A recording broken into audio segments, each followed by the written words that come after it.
30 মে 1981 রাত 2:30টা চট্টগ্রাম সার্কিট হাউসে একদল সেনা কর্মকর্তা গুলি করে হত্যা করে রাষ্ট্রপতি জিয়াউর রহমানকে। জনতার রাষ্ট্রপতির এমন নির্মম হত্যাকাণ্ডের খবরে লাখ লাখ মানুষ রাস্তায় নেমে আসেন। তৈরি হয় এক শোক কাফেলা, যে শোকের কাফেলা বাংলাদেশের মানুষ আর কখনো দেখেনি। শহীদ প্রেসিডেন্ট জিয়াউর রহমানকে হত্যার পরপরই গঠিত হয় সামরিক আদালত, যে আদালতে বিচারের মুখোমুখি করা হয় 18 জন সেনা কর্মকর্তাকে। এর মধ্যে 13 জনকে মৃত্যুদণ্ড ও 5 জনকে বিভিন্ন মেয়াদে কারাদণ্ড দেয়া হয়। পরবর্তীতে 12 জন সেনা কর্মকর্তার ফাঁসি কার্যকর করা হয়। মৃত্যুদণ্ডপ্রাপ্ত আসামি সাবেক সেনা কর্মকর্তা মোজাফফর হোসেন পলাতক থাকায় তার সাজা কার্যকর করা যায়নি।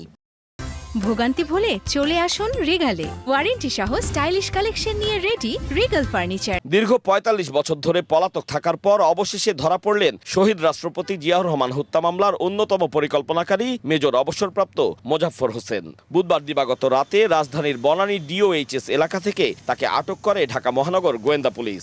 বৃহস্পতিবার দুপুরে তাকে গ্রেফতারের খবর জানায় DMP।